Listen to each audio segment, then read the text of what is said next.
Hey there, Chris Cowdery here with High Tech Network for this edition of HTN Tech in Under 1 Minute. This is actually going to be a little longer than a minute. That's why we put it on YouTube. This is a tech bulletin on the new Yamaha receivers, which are starting to make their way into the field here and there. This one specifically is the RXA6A, the AVENTAGE lineup of receivers. And Yamaha's new line is bleeding edge. There is no receiver on the market today that is better positioned to play nice with things like PlayStation 5, Xbox Series X, your 4K Apple TV or Chromecast with Google TV.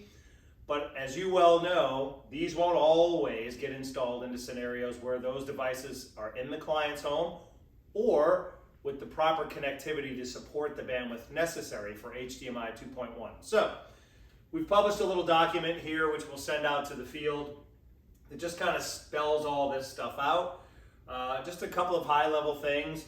HDMI 1.4 had a bandwidth requirement of 10.2 gigabits per second, which coincidentally is in line with many of the matrix switchers, especially those that are HD base T in the field. Most of those are restricted to a 10.2 gigabits per second pipeline. While yes, you can send 4K, you're certainly not going to send things like variable refresh rate, auto low latency mode, HDR10 plus, or Dolby Vision over that restricted pipeline. But it solved the problem, right? It enabled us to switch a lot of things with video, to send them over long distances with Cat5, but it definitely has some restrictions as it relates to the HDMI 2.1 standard. Flash forward, HDMI 2.0, which most everyone was on last year, could go up to 18.2 gigabits per second, giving us support for things like Dolby Vision, HDR10, 4K 60 frames, with 422 color subsampling, so your Apple TV looked the best it could look. And 2.1 just takes that standard a little higher with support for 8K, higher frame rates, and most importantly, all the things that gamers are concerned with, VRR, ALLM, all of those kinds of things, so that you get the most out of your PS5 or Xbox Series X. Now, again, in reality, many of these will be put into installations where customers either don't have those products or the connectivity isn't there to support it, right? But for a second, let's pretend that that's not the case. Let's pretend you sell this to somebody who's got very high quality, short runs of HDMI cables that are certified for high bandwidth, and they've got a PS5 and a high quality Sony display. Without a doubt, this receiver will allow for the maximum experience, picture and sound to that TV with that connectivity. So again, we can go up to 48 gigabits per second with this stuff, right? So a few things to note to make sure that that works correctly. First is the TVs, the inputs on the TVs, I should say, by default are set to standard. And as such, you will need to switch those into what's called enhanced mode. Enhanced mode is going to give us that wider pipeline for higher resolutions and the kinds of things we're expecting to get from gaming consoles and 4K Apple TVs. So, ironically, the Yamaha receiver comes out of the box in what's called 4K mode 1. That's important. 4K mode 1 is the equivalent of enhanced format on your TVs and projectors that you're selling from Sony and most other brands, okay? So the very first thing I would do if I were in your shoes is I would pull up the menu system here, which we're gonna do. I would go to the settings, I would go to watching TV, and under external inputs, you'll notice that we have the option to enhance our signal format. So here's where it is, that's where you'll locate it. Projectors are fairly similar. And so, you know, once you've pushed this to enhanced, the TV is basically saying, hey, give me the best you've got, but hopefully the connectivity will support it. Okay, so we'll go back to our main input here, where I've got my laptop computer plugged through my receiver. So once you've set that to enhanced, this is already, again, by default, set to enhanced, and it can now send what it needs to.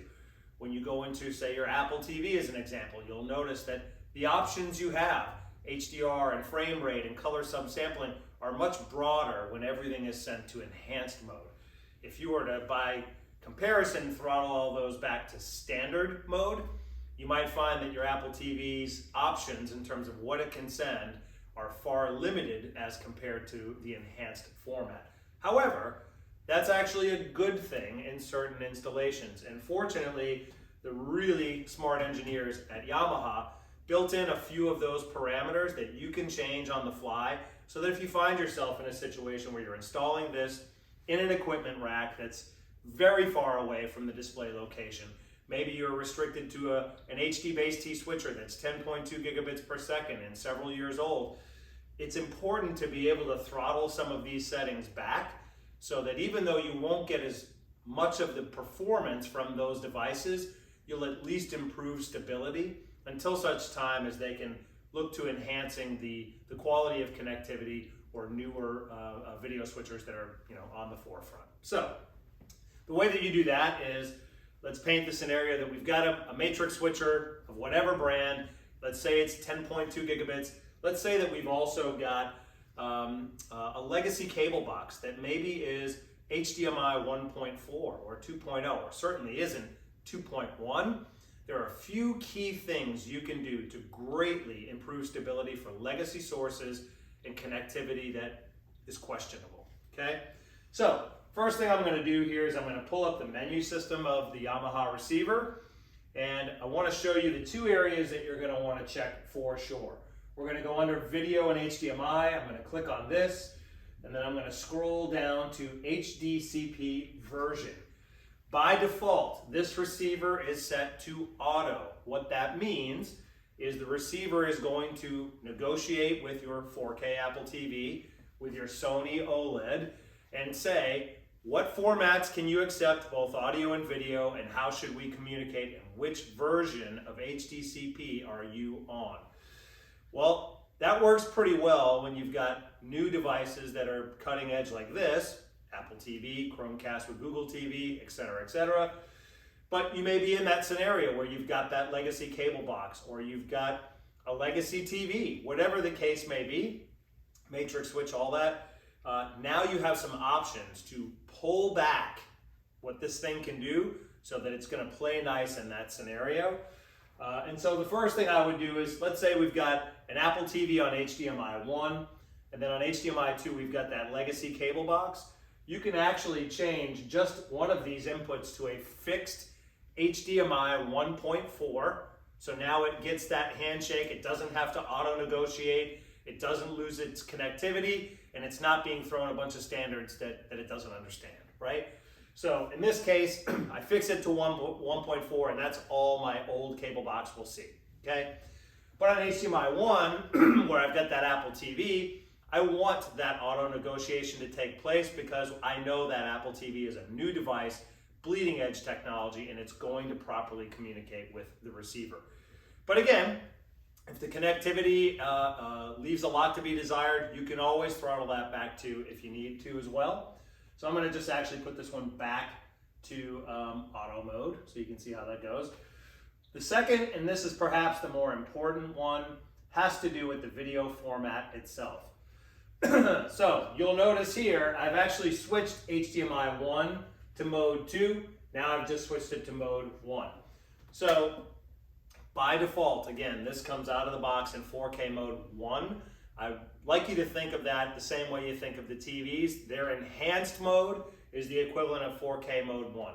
Their standard mode is the equivalent of 4K mode 2. So in this scenario where we've got, a matrix switcher that's not capable of these higher bandwidths and frame rates, etc., then we're going to take the TV back to standard mode, and we have the option here in the menu system to change this also to 4K mode 2.